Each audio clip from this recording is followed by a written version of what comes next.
साथियों नमस्कार। साथियों मैं विवेक शर्मा गुरुदेव ऑर्गेनिक में आपका हार्दिक स्वागत करता हूं एवं परमपिता परमेश्वर से कामना करता हूं आप सभी लोग अच्छे होंगे, प्रसन्न होंगे एवं स्वस्थ होंगे। साथियों सबसे पहले तो आज रामनवमी की आप सभी को बहुत बहुत शुभकामनाएं। रामनवमी का जो त्योहार है वो माने बुराई पर अच्छाई की जीत का त्योहार सभी लोग मनाते हैं और यही काम हम सभी लोग मिलकर के कर रहे हैं।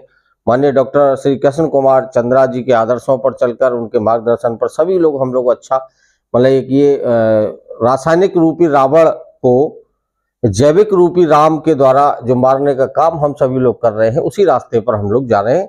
तो साथियों आज काफी डिमांड के होने के से काफी साथियों की बार बार जो कमेंट्स आ रहे हैं, व्हाट्सएप पर आ रहे हैं, यूट्यूब पर भी आ रहे हैं, सभी फोन कॉल्स भी आ रही हैं। तो आलू के ऊपर हम लोग चर्चा करते हैं और इस वीडियो में जानते हैं आलू को हम किस प्रकार से बिना रासायनिक के भी हम बहुत अच्छा उत्पादन, बम्पर उत्पादन हम आलू का ले सकते हैं। और माननीय डॉक्टर श्री कृष्ण कुमार चंद्रा जी के द्वारा जो दिए गए उत्पाद हैं OWDC, NWDC, VAM, mycorrhiza, trichoderma, गाढ़ा गौमूत्र, यूप्रो, NPK और पैडी स्पेशल, ये जितने भी प्रोडक्ट माननीय डॉक्टर श्री चंद्रा जी हमको देकर के गए हैं उन्हीं सभी प्रोडक्टों का उपयोग करके हम लोग किस प्रकार से हर फसल को बहुत अच्छे तरीके से ले सकते हैं, बशर्ते हमको इनका प्रयोग करने का तरीका सही पता होना चाहिए और सही ढंग से हम इसको एक बार प्रयोग करके देख सकें। तो आज इसी वीडियो में चर्चा करते हैं और आप लोगों के लिए काफी रिसर्च करने के बाद, काफी अध्ययन के बाद भी हम इस वीडियो को बना रहे हैं। तो आपसे गुजारिश करेंगे कि इस वीडियो को आप लोग अच्छा सपोर्ट करें, अच्छा प्यार दें और अच्छा सहयोग दें। और नए साथियों से उम्मीद करूंगा कि वो लोग चैनल को अगर सब्सक्राइब नहीं किए हैं तो सब्सक्राइब जरूर कर दें। पुराने साथियों से फिर निवेदन करूंगा कि चैनल को अधिक से अधिक इस वीडियो को शेयर करें ताकि काफी जो हमारे आलू की जो खेती करने वाले साथी हैं वो या तो जैविक तरीके से कर सकते हैं या कम रासायनिक के द्वारा, कम लागत के द्वारा अच्छा बम्पर उत्पादन ले सकते हैं। तो आइए शुरू करते हैं वीडियो को। साथियों आलू के बारे में बहुत बड़ा क्षेत्र हमारे उत्तर प्रदेश में आलू का है। मेरठ, मुजफ्फरनगर, मुरादाबाद, इधर हमारे आगरा का जो पूरी बेल्ट है, आगरा, हाथरस, सादाबाद, ये सारा ही क्षेत्र आलू का है। और अब तो काफी साइडों में और इधर कानपुर, लखनऊ की तरफ भी आलू की बहुत अच्छी पैदावार की जाती है। तो आलू के लिए जो सबसे अच्छी जो मिट्टी का चयन होता है वो सभी लोग जानते हैं कि बलुई दोमट हो या दोमट मिट्टी होगी, उस प्रकार से आलू होना चाहिए। टेम्परेचर ठंड के मौसम में इसका माने आलू की बुवाई की जाती है और गर्मी शुरू होने से पहले ही इसकी हार्वेस्टिंग हम लोग कर लेते हैं। कंद के रूप में इसका बीज हमको लगाना पड़ता है आलू का। आलू की जो अगेती बुवाई करने वाले किसान साथी हैं वो लगभग सितंबर के महीने में आलू की अगेती बुवाई कर देते हैं। लगभग काफी साथी कर भी चुके हैं, लेकिन नॉर्मली जो इसका टाइम है वो 15 सितंबर से ही शुरू हो जाता है और 15 अक्टूबर से 30 अक्टूबर तक लगभग कायदे से सही समय इसका होता है। तो आज हम आलू पर ये बात करते हैं कि इसकी जो तैयारी से लेकर के शुरू से अंत तक किस प्रकार हम बिना रासायनिक खाद के इसको तैयार करें। तो उसके लिए सबसे पहले हमको जमीन को बहुत अच्छे से तैयार करना है और बहुत ज्यादा इसके अंदर जुताइयां भी लगानी पड़ती है। खेत को बिल्कुल मुलायम कर लिया जाता है गहरी जुताई लगाने के द्वारा। उसके बाद में अब क्योंकि इसमें रासायनिक खाद बहुत डाले जाते हैं और हमको रासायनिक खाद डालना नहीं है, तब हम लोग क्या करेंगे, बात यहां आती है सॉरी। अब उसमें हम अपना जो हमारा गोबर की खाद है उस गोबर की खाद का प्रयोग करेंगे। जिन साथियों के पास वर्मी कंपोस्ट है या वर्मी कंपोस्ट का यूज करते हैं वो वर्मी कंपोस्ट ले लेंगे। विशेष ध्यान रखना है कि गोबर की खाद को हमें कच्चा खेत के अंदर नहीं डालना है, उसको डिकम्पोज करके ही डालना है। और डिकम्पोज करने के लिए आपके पास OWDC है और कचरा मित्र है। अब जो डिकम्पोज खाद है हमारी, उस खाद के अंदर कुछ चीजें हमें और ऐड करनी है। अब वो क्या है, यही सही तरीका है माननीय डॉक्टर श्री कृष्ण कुमार चंद्रा जी के उत्पादों का प्रयोग करने का, जहां हम लोग कहीं कुछ साथी चूक कर जाते हैं। तो जो हमने खाद लिया है, जो डिकम्पोज जो हमारा खाद है, उस खाद के अंदर हमको OWDC, वैम, ट्राइकोडर्मा और NPK का जो सॉल्यूशन हमने बना के रखा है, उन सभी की बराबर मात्रा में मिक्सर बनाने के बाद उस खाद के ऊपर हमको स्प्रे करना है। और स्प्रे करने से पहले उसी खाद के अंदर हमको सरसों की खली को मिक्स करना है। अब सरसों की खली कितनी लेनी है? 1 एकड़ के लिए कम से कम आलू की खेती में हम 15 से 20 किलो सरसों की खली उस खाद के अंदर मिला सकते हैं। कंपोस्टिंग कितनी लेनी है ये इसका एक निश्चित नहीं है, क्योंकि ये गोबर की खाद है, जितना भी आप डाल सकते हो या जितना आपके पास अवेलेबिलिटी है, अच्छे से खेत के अंदर पड़ जाना चाहिए, उस हिसाब से आप ले सकते हैं। अब क्योंकि यहां हमको DAP वगैरह कुछ नहीं डालना है। हाँ, इससे पहले ये तो हमने खाद की तैयारी करी, एक जगह हम चूक कर गए। उससे पहले हमको जब आलू के खेत की जो पलेवा जो करनी है, वहां हमको विशेष ध्यान रखना है कि पलेवा करते समय हमको पानी के साथ में माननीय डॉक्टर श्री कृष्ण कुमार चंद्रा जी के सारे ही उत्पादों का कल्चर अच्छी तरह से चलाना है, जिससे कि हमारी जो DAP, पोटास और ये सारी चीजें जो हम डालते हैं उसका काम वहां हमारे ये कल्चर जीवाणु खेत में जाकर के पहले से ही करना शुरू कर दे। अब उसमें हमको लेना है OWDC, वैम माइकोराजा, वो पहले से अपनी कॉलोनी डेवलप करके रखेगा व्हाइट रूट्स को बढ़ाने के लिए, और जितनी ज्यादा व्हाइट रूट्स आलू की बढ़ जाएंगे उतने ही ज्यादा कंद उसके अंदर पैदा होंगे। तीसरे नंबर पर ट्राइकोडर्मा लेना है, जो कि आलू के अंकुरण के समय जितने भी फंगस आते हैं उन सबको रोकने का काम करेगा। उसके बाद में वैम, ट्राइकोडर्मा, OWDC हो गया। एक हमको NPK उसके अंदर जरूर डालना है, NPK का सॉल्यूशन जरूर डालना है, क्योंकि उसमें हमको नाइट्रोजन, फास्फोरस और पोटास तीनों चीजों की मात्रा मिल जाएगी। अब इन तीनों चीजों को कम से कम 4 चीज हुई, OWDC, वैम, ट्राइकोडर्मा और NPK, चारों चीजों को कम से कम हमको 100 सवा सौ लीटर एक ड्रम में लेना है, माने टोटल हमारा कल्चर 500 लीटर हो जाना चाहिए। और 1 एकड़ में इसको हमें पलेवा के पानी के साथ में बहा देना है। उसके बाद जब हम बुवाई करेंगे तो वो हम कंपोस्टिंग आपको बता ही चुके हैं। फिर आती है हमको सीड ट्रीटमेंट। सीड ट्रीटमेंट जरूर करना है। अब आलू क्योंकि बहुत कंद का साइज भी होता है, उसको हम कहीं डुबाने का काम तो मुश्किल हो जाता है, नहीं कर सकते हैं। तो जो हमारा बीज आया हुआ है, सबसे पहले ध्यान रखना है, कोल्ड स्टोर से आने के बाद सभी लोग जानते हैं तो उसको तुरंत नहीं लगाते, 2-3 दिन हम उसको खोल के रखते हैं। तो हमने खोल के, आज जैसे हम कोल्ड स्टोर से लाए, हमने खोल के रख दिया, 1-2 दिन वो पड़ा रहा। उसके बाद में गाढ़ा गौमूत्र, OWDC, वैम और ट्राइकोडर्मा, इन 4 चीजों को मिलाना है और चारों चीजों का स्प्रे आलू के ऊपर कर देना है, जो हमारा फैला हुआ आलू पड़ा हुआ है। बहुत अच्छे से स्प्रे ऐसा करना है जो कि हर आलू के ऊपर इस सॉल्यूशन का कोटिंग हो जाए। करने के बाद फिर हमको उसका इंतजार करना है आंख निकलने का।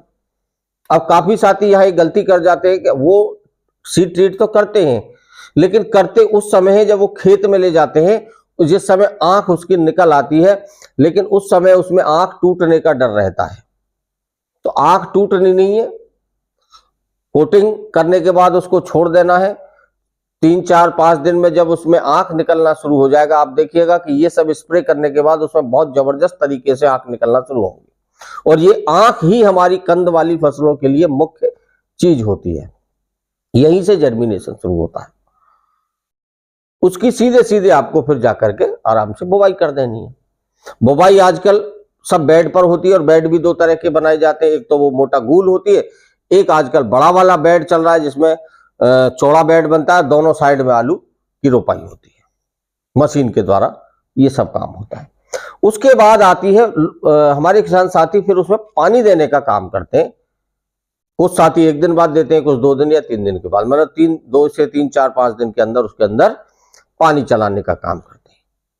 तो मेन चीज यहां है कि वहां हमको किस प्रकार देना, वहां हमको माननीय डॉक्टर कृष्ण कुमार चंद्रा जी के डीकेसी के जितने भी प्रोडक्ट हमने बनाकर रखे हुए हैं, मात्र एक इको फंगी को छोड़ करके, उन सभी को मिक्स करके पानी के साथ, फ्लड के साथ में हमको चलाना है।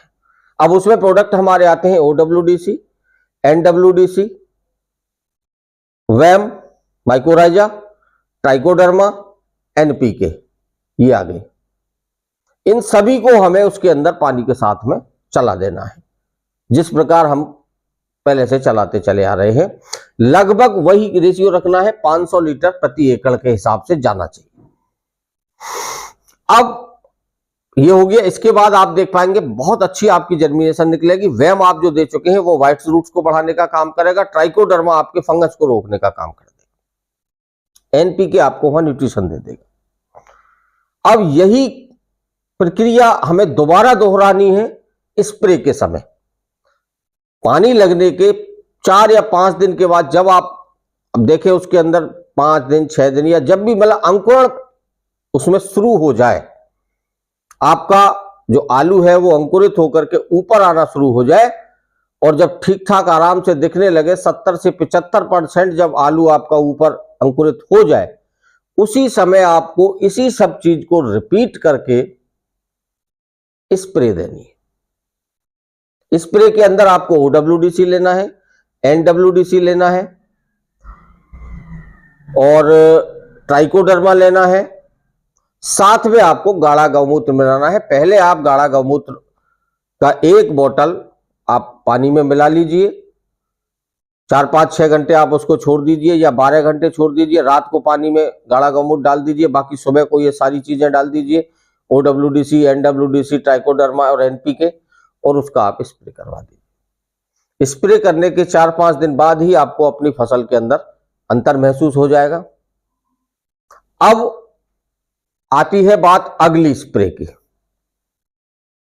अगला स्प्रे 8 से 10 दिन के बाद आपको दूसरा स्प्रे जो करना है, उसके अंदर आपको NWDC और यूप्रो ये आपको लेना है। तो पहले आप NWDC का घोल ले लीजिए, इसमें पानी आपको नहीं लेना है। और NWDC के घोल में ही, जैसा कि आपको पता है, यूप्रो का जो 1 बोतल है वो 500 ml का है और 1 एकड़ खेत के लिए है। 100 लीटर पानी उसके लिए चाहिए होता है। तो हमने उसमें करना यह है कि हमको 50 लीटर लगभग हमको NWDC ले लेना है, या 100 लीटर पूरा भी NWDC हम लोग ले सकते हैं, कोई दिक्कत वाली बात यहां नहीं है। लेकिन बहुत अच्छे रिजल्ट्स के लिए हम चाहते हैं कि 50 लीटर हम पहले पानी लें, उसमें हम आधा बोतल गाढ़ा गौमूत्र डाल दें और 4 से 5 घंटे उसको छोड़ दें। उसके बाद उसमें 50 लीटर NWDC मिला लें और 50 लीटर NWDC मिलाने के बाद 1 बोतल स्प्रे के समय पर उसमें हम यूप्रो का डाल दें और उसके बाद 1 एकड़ खेत में उसका स्प्रे कर दें। आप जबरदस्त ग्रीनरी आपको मिलेगी, जबरदस्त फुटाव आपको मिलेगा, क्योंकि यूप्रो के अंदर आपको प्रोटीन मिलेगा और नाइट्रोजन मिलेगा। और आलू के अंदर हम सबसे ज्यादा प्रोटीन के लिए नाइट्रोजन का ही प्रयोग करते हैं, लेकिन वो नाइट्रोजन आपको समय लेती है और भूमि को नुकसान पहुंचाती है। ये नाइट्रोजन जो यूप्रो के तौर पर आपको मिल रहा है, प्रोटीन के तौर पर मिल रहा है, ये डायरेक्ट प्रोटीन आपके पौधे को मिलेगी, डायरेक्ट आपको वहां रेडीमेड मिलेगी और आपका पौधा तुरंत लगने के बाद आपको माने विदिन 24 से 48 घंटे के अंदर ही वो आपको असर दिखाना शुरू कर देगी।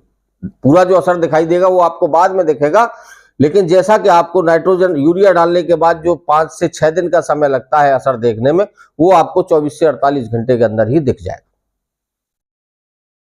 तो और इसी प्रकार से हमें हमेशा उसमें जब भी हमको पानी देना है, आप 1-2 चीज आगे पीछे कर सकते हैं, लेकिन विशेषतर ध्यान रखना है आलू के अंदर ट्राइकोडर्मा जमीन में और वैम जमीन के अंदर अवश्य देना ही देना है, क्योंकि हमको आलू के कंद को सुरक्षित रखना है ट्राइकोडर्मा से और उसकी व्हाइट रूट्स को बढ़ाना है पैदावार के लिए माइकोराजा के द्वारा। और साथ में NPK भी देना है हमको, क्यों कि जब हमारी व्हाइट रूट्स बढ़ेगी तो उसको भोजन भी ज्यादा चाहिए, उसको न्यूट्रिशंस भी ज्यादा चाहिए, और वो न्यूट्रिशंस हमको मिलेगा NPK के माध्यम से, तभी हमारा पौधा अच्छा ग्रो कर पाएगा। और अंदर कंद उसकी अच्छी हो पाएगी, आलू की मोटाई बढ़ पाएगी। अब बात आती है पेस्ट मैनेजमेंट की। पेस्ट मैनेजमेंट के पास हमारे पास सबसे अच्छा तरीका है इको फंगी बी, तो उसका अभी हमने चर्चा भी नहीं की। इको फंगी बी को हमेशा ही अलग बनाना है, अलग ही प्रयोग करना है। इको फंगी बी का जो स्प्रे है, मैं समझता हूं आलू के ऊपर कम से कम 3 या 4 स्प्रे आप कर देंगे 15-15 दिन के अंतराल पर, तो कोई भी किसी भी प्रकार की रोग आपके आलू के अंदर नहीं आएगा, ना कोई वायरस अटैक इसके अंदर होगा।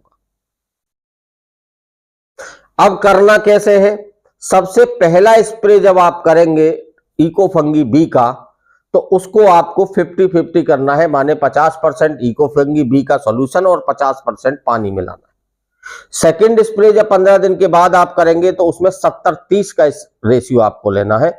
70% इको फंगी बी लेंगे और 30% पानी मिलाएंगे। तीसरा स्प्रे में जब आप जाएंगे तो वो आपको ताजा बना हुआ घोल लेना है 8 से 10 दिन का, और वो आप 100% इको फंगी बी का स्प्रे भी कर सकते हैं। आप देखिए जबरदस्त तरीके से आपके आलू की फसल पैदा होगी, और काफी साथी इस प्रयोग को कर भी रहे हैं। और हम खुद कोशिश क्या, आलू हम पिछले बार वीडियो हमने लगाया है, हम आपको एंड स्क्रीन पर लगा देंगे, पहले हम करके देख चुके हैं। लेकिन उस समय ना तो हमारे पास इको फंगी बी था, ना हमारे पास यूप्रो था, और ना ही उस समय हमारे पास एनपीके था डॉक्टर साहब का। ये सब प्रोडक्ट बाद में आए हैं। हमने सिर्फ OWDC गाढ़ा गौमूत्र और ये NWDC के माध्यम से किया था। उस समय ये सारे प्रोडक्ट नहीं थे, माइक्रोराजा वगैरह भी शायद नहीं थे उस समय पर। तो उसके बावजूद इस बार हम फिर आलू की फसल लगाएंगे और आप लोगों तक पहुंचाने का जरूर काम करेंगे। साथियों, मैं समझता हूं कि ये जो डिमांड आप लोगों की आ रही थी, उसको मैं अपनी तरफ से पूरी मैंने कोशिश करी है आप लोगों को इसका शेड्यूल बताने की, और आप लोग इस शेड्यूल को अपना करके फायदा भी लेंगे और हम लोगों तक फीडबैक भी पहुंचाने का काम करेंगे। उसके बावजूद भी अगर आप लोगों की कोई क्वेरी है, कोई सवाल अगर रह जाता है, या क्योंकि वीडियो बहुत लंबा हो जाएगा, वीडियो तो जितना लंबा चाहो बना सकते हो, लेकिन आप लोगों को की सुविधा को देखते हुए बोर आप लोग ना हो, वीडियो के हम पार्ट कर सकते हैं। एक पार्ट और भी आगे लाएंगे कि हम इसमें क्या चीज और भी ऐड कर सकते हैं। तो ये सब चीजें जो भी हमने बताने की आप लोगों को कोशिश की है, अगर इसके बावजूद भी कोई क्वेरी, कोई सवाल आपका रह जाता है, तो नीचे जो हमारे वीडियो के स्क्रीन पर जो नंबर आपको चलता हुआ दिखाई देता है 7535033507 7535033507, आप इसके ऊपर व्हाट्सएप पर आप हमें मैसेज छोड़ करके अपनी क्वेरी, अपने सवाल डाल सकते हैं। अब देखिए, ये तो नहीं हो सकता कि आपने अभी हमको व्हाट्सएप किया और तुरंत 1 मिनट के अंदर जवाब दे दिया जाए। तो उसके लिए मैं आपसे कहूंगा थोड़ा धैर्य रखें। विदिन 2 या 3 घंटे के अंदर आपको जवाब जरूर मिल जाएगा। और अगर मोबाइल उसी समय हमारे हाथ में है, व्हाट्सएप खुला हुआ है, तो शायद आपको 1 मिनट के अंदर भी मिल जाए। तो मैं चाहूंगा कि आपको वीडियो अच्छी लगी हो तो वीडियो को शेयर कर दें और चैनल को सब्सक्राइब जरूर कर दें। अगली वीडियो फिर हम आलू के ऊपर लाएंगे और कुछ और ऐड ऑन करने की कोशिश हम इसमें कर रहे हैं, जो बहुत जल्दी आप लोगों के सामने लाने वाले हैं। तब तक के लिए आपसे विदा चाहते हैं। जय जवान, जय किसान, जय हिंद।